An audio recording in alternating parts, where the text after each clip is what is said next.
E aí, turma, estamos de volta aqui no projeto 545 da Advocacia Aplicada. É isso mesmo, conteúdos relevantes da área do direito empresarial no dia a dia do advogado, do empresário, tá? Então, se você é empresário, se você é advogado, esse conteúdo é importante para você, tá joia? Então, aqui no nosso dia a dia, a gente vai selecionando alguns temas que surgem para a gente estar trazendo para vocês como nós aplicamos o direito ao caso concreto, tá? É exatamente isso, é o direito na prática, tá bom? Então, vem comigo aí hoje para mais uma live. Se você quer saber um pouco mais sobre blindagem patrimonial, exatamente, vamos estar abordando alguns temas acerca de blindagem patrimonial. No caso de hoje, é sobre a alteração do regime de bens no casamento com o propósito de blindagem patrimonial. Se você tem interesse em saber mais sobre isso, assiste essa live até o final, tá ok? Mas doutor, alteração de regime de bens, me explica mais o que é regime de bens, o que é que influencia essa alteração na blindagem patrimonial. É isso que nós vamos ver hoje de forma prática, de forma efetiva. Então, nos chegou um caso no escritório, de um cliente nosso, que é empresário, tá?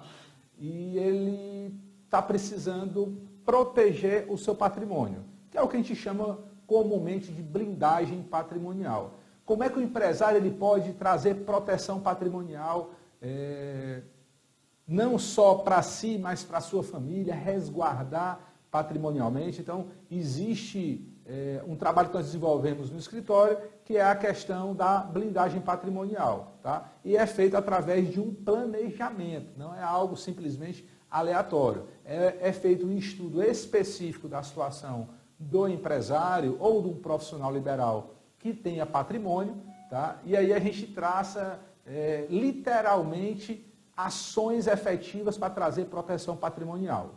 Tá joia? Então, a nossa abordagem hoje é sobre a alteração de regime. Por quê?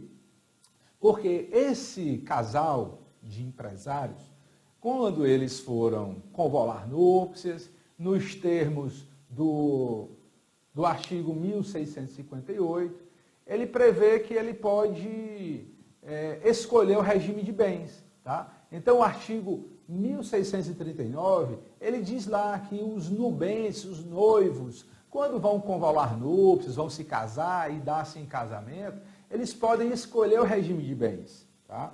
E esse é um assunto um tanto quanto que gera dificuldade, que gera, às vezes, estresse, não só no casal, mas na família, porque falar de regime de bens envolve todo o contexto familiar das duas famílias, tá? E na nossa live de hoje, eu não tenho aqui a pretensão de esgotar o tema de regime de bens, muito embora eu vou passar um pouquinho pelo regime de bens. A minha pretensão hoje aqui é tratar com vocês do aspecto da alteração do regime de bens para fins de blindagem patrimonial, entendem? É somente isso. Vou passar um pouquinho sobre o regime de bens, mas a gente pode estar tratando isso em uma outra live. Se você tiver interesse em saber mais sobre os regimes de bens e a implicação na tua vida do dia a dia, você dá o teu like aí, dá o teu ok, faz as tuas perguntas que a gente pode estar trazendo conteúdo nesse sentido. Fechado? Então vamos lá. Comunhão parcial de bens. Na hora de casar, a gente já viu no artigo 1639, você tem que escolher o regime de bens. Mas, doutor, o que é o regime de bens? Regime não tem nada a ver com emagrecimento. Tem a ver com eleição do tipo patrimonial para o teu casamento. Tá bom? O regime não tem nada a ver com emagrecimento. Tem a ver com o tipo, o modelo de bens que vai reger o teu casamento. E os modelos são os seguintes: comunhão parcial de bens, comunhão universal de bens, separação de bens, que no dia a dia chama-se separação total de bens, só para dar mais força e mais ênfase, separação obrigatória e participação final nos aquestos. Esses são os tipos de regimes de bens no casamento. E aí você pode estar dizendo o seguinte: doutor, eu não sou casado, eu não sou casada. De repente você está dizendo isso e se questionando. Eu vivo em união estável, eu não tenho regime de bens? Então, o Código Civil, ele estabelece que na união estável se aplica o regime da comunhão parcial de bens. Tá ok? Então, de qualquer forma, se você é casado ou casada no civil, ou se você vive em união estável, existe um regime de bens que rege o teu relacionamento. Seja ele formal, no caso do casamento civil, seja ele na informalidade. Por que é que nós orientamos os casais a legalizarem o seu casamento, se casar, ir ao cartório, passar por aquele procedimento legal, litúrgico, solene, tá? Que é o casamento civil? Porque você sabe quando você se casou.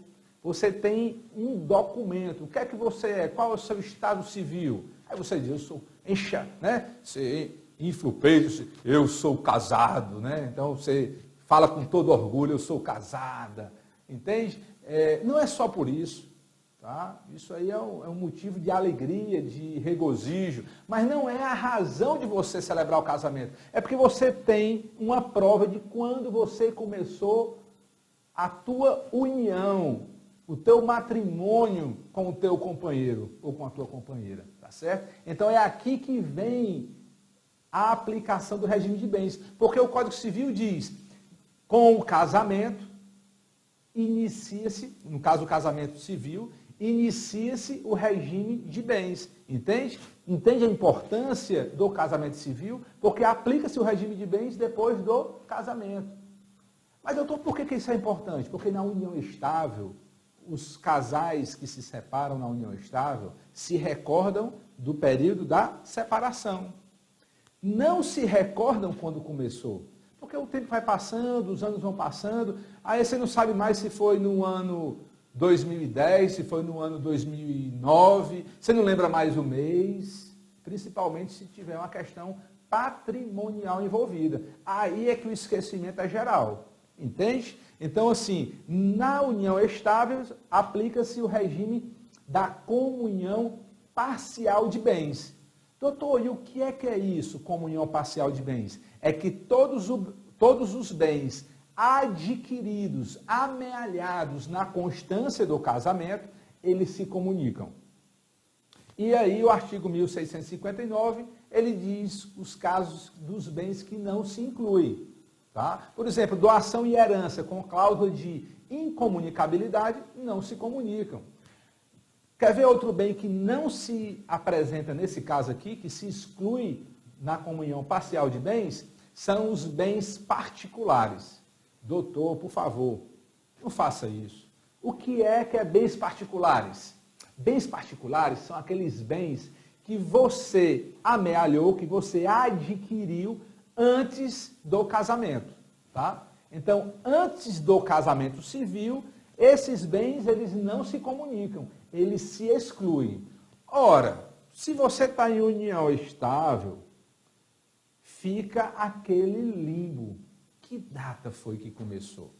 Porque as pessoas não combinam. Olha, tal dia nós vamos estar em união estável. A não ser que o casal seja muito organizado, tenha uma orientação jurídica assertiva, siga essa orientação jurídica, tá? Não é só ter a orientação, é seguir a orientação, e aí o casal vai no cartório e faz uma escritura pública de união estável.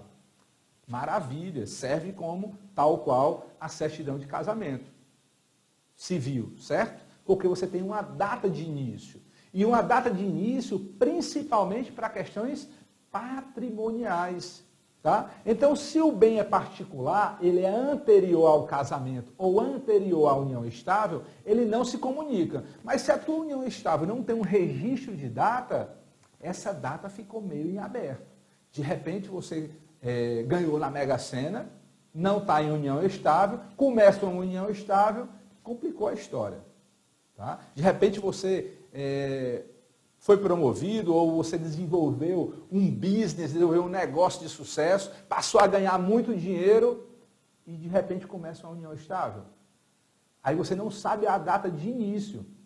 Então esse bem particular, esse bem anterior, ele precisa de uma data. Tá? E geralmente os bens eles têm data de aquisição. Se você adquire um imóvel, você tem lá a escritura pública. Se você adquire um veículo, você tem o DUT do veículo, lá da alienação, da aquisição daquele veículo, se você recebe um dinheiro em pagamento de serviços, de negociações, do teu business, da tua empresa, você sabe a data que você recebeu, tem uma transação bancária, uma TED, uma DOC, enfim, existe um registro.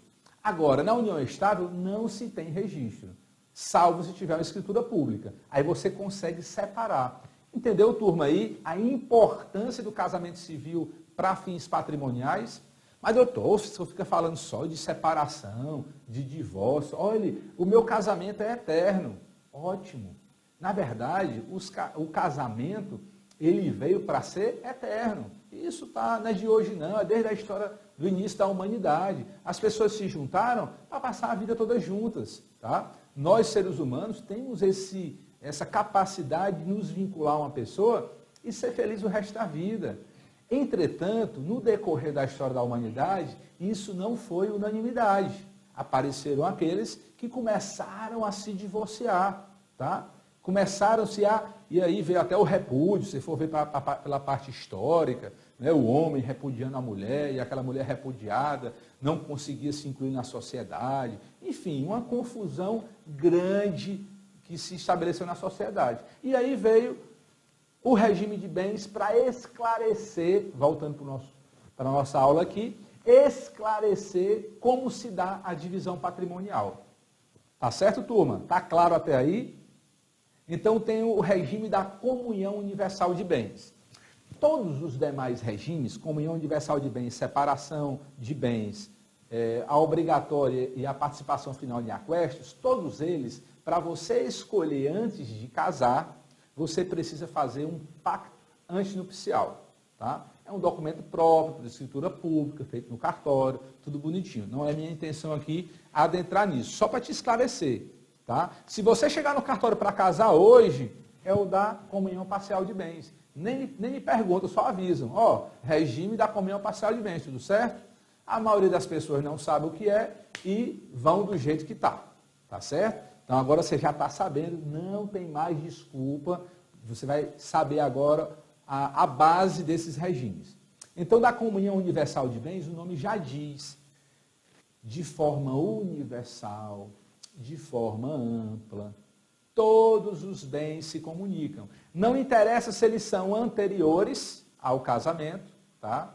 Ou se eles são posteriores, eles se comunicam. E aqui eu não quero entrar em muitos detalhes, que não é a nossa pretensão aqui da nossa live de hoje. E se excluem também alguns bens da comunhão universal, dívidas anteriores, tem umas questões, né, dessa ordem. Da mesma forma, doação, herança, com cláusula de incomunicabilidade, também se exclui. Separação de bens é quando as partes, o casal diz o seguinte: olha, o seu bem é o seu bem, o meu bem são os meus bens, e nós vamos apenas tratar de bem. Você é meu bem, eu sou o seu bem. Só isso. Bens, nada. Nada de tratar de bens. Aquilo que é anterior, aquilo que é posterior ao casamento, não se comunicam. É separação de bens. Por isso que eu gosto de chamar total, porque nada se comunica. Tá? E nesse regime de bens, ele é bem interessante, porque ele traz uma proteção familiar. Ele traz uma proteção ao patrimônio da família. Como assim, doutor Léo? Você está sugerindo que as pessoas, cada um tenha os seus bens? Calma. É isso mesmo, mas calma, porque existe uma forma, tá joia? Na separação de bens, os bens de um cônjuge não se comunicam com os bens do outro cônjuge. Entretanto, é saudável que na hora de adquirir, o casal chegue num consenso.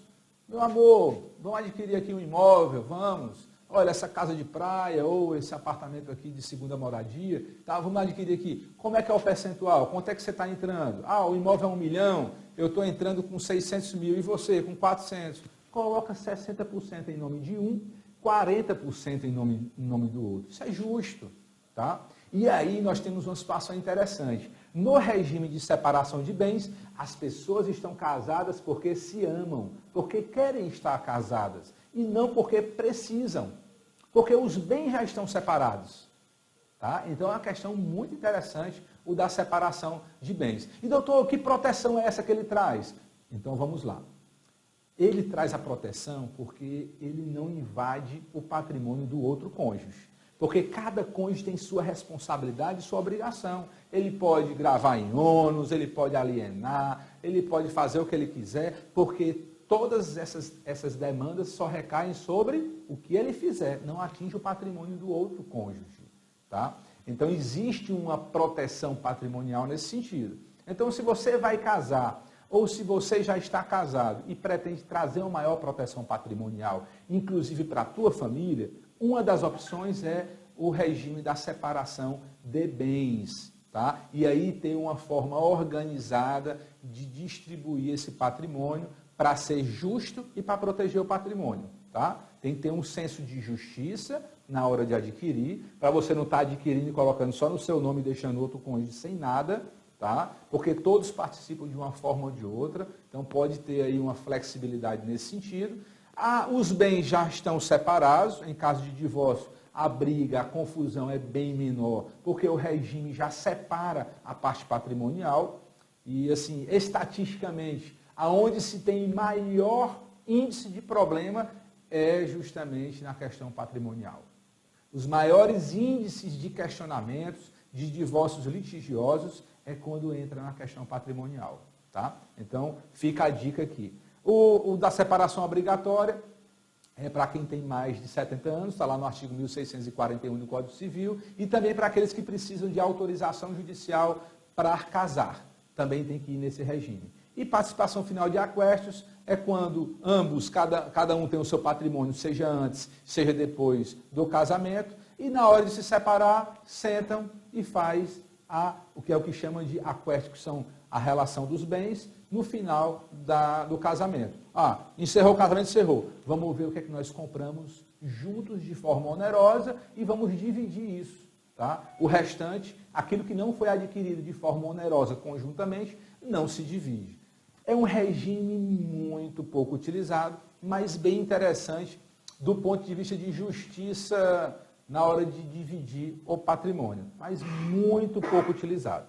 Doutor, mas você fez esse apanhado todinho para falar de alteração de regime de bens? Exatamente, com a finalidade de blindagem patrimonial. O caso que nos chegou no escritório, tá, recentemente, e nós já avançamos nesse sentido, de trazer uma solução, era de blindagem patrimonial. O casal, lembra no começo da live? Casal, empresário, bem-sucedido, diz, doutor, precisamos trazer uma proteção, uma blindagem patrimonial. E no quesito blindagem patrimonial, eu não vou entrar no planejamento disso, que envolve uma outra seara, pode ser até cenas dos próximos capítulos, a gente falar sobre blindagem patrimonial, como fazer, o que precisa, tá? Mas no caso deles eu vou entrar apenas na questão da alteração do regime de bens. Eles casaram, como a grande maioria dos brasileiros se casam, no regime da comunhão parcial de bens. E aí eles querem mudar para separação de bens, para trazer já uma proteção dentro do casamento com relação à blindagem patrimonial. Perfeito? E aí, quais são os requisitos? Como fazer isso? O parágrafo 2º do artigo 1639 do Código Civil diz que o casal ele pode mudar o regime de bens, desde que não afete direito de terceiros, que seja consensual e que tenha uma autorização judicial para isso. Então, a priori parece que é uma demanda judicial simples, mas não é tão simples. Por quê? Porque o juiz, antes de apreciar o pedido de mudança de regime de bens, ele tem que analisar todo o contexto em que está o casal e analisar esse justo motivo. Tem que ter uma motivação. No caso aqui, a motivação é simples. É de estruturação patrimonial da família, do casal. Tá? Então, vai vir aí uma blindagem patrimonial. O primeiro passo é separação de bens. O segundo passo da blindagem patrimonial é criar uma holding patrimonial.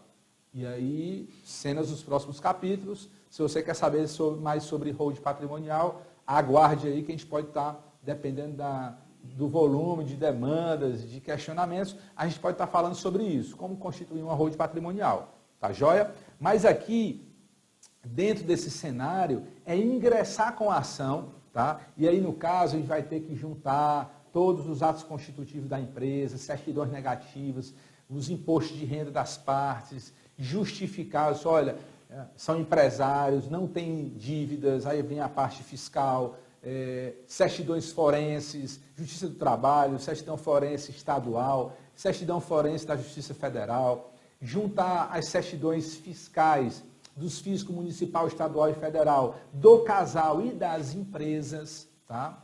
E justificar, olha só, eles não têm credores, eles não têm passivos, apenas estamos num processo de blindagem patrimonial familiar. Tá? Depois vai ter na reestruturação societária a blindagem patrimonial mais complexa, que é a questão da holding patrimonial e outras medidas que asseguram essa segurança jurídica para a família e para a empresa. Tá joia? Então, a alteração do regime de bens é possível, é uma demanda judicial que até certo ponto não é tão longa, porque a jurisdição é voluntária, tá? Depende das partes, do consenso das partes, mas nós temos aí a checagem disso pelo judiciário através de uma decisão judicial determinando, tá, a alteração do regime de bens na certidão de casamento. Tá? E aí o mais importante disso, onde o magistrado mais vai observar, são os dois requisitos que eu falei. Um justo motivo e a outra questão é não afetar direito de terceiros. É muito importante isso, tá ok? Então eu espero que esse conteúdo tenha sido rico para você, esclarecedor. Se você gostou desse conteúdo ou teve dúvidas, manda teus questionamentos, manda para os teus amigos, conhecidos, de repente alguém que você conhece vai casar, não sabe qual regime de bens mais se adequa, tá, ao casamento. Então está aqui os tipos de regime de bens, isso é importantíssimo. Tá? Tão importante que é o cônjuge, né, a pessoa com quem você vai casar, tão importante quanto isso, é você ter uma organização, uma orientação jurídica do teu regime de bens. E se você tiver escolhido o regime de bens que não se adequa tão bem à tua necessidade, à tua realidade, você tem uma solução, que é a alteração do regime de bens pela via judicial. Tá bom? Um grande abraço, nos acompanhe aqui na Advocacia Aplicada. Ainda amanhã nós teremos continuidade com o projeto 545 da Advocacia Aplicada. Um grande abraço e te espero até amanhã.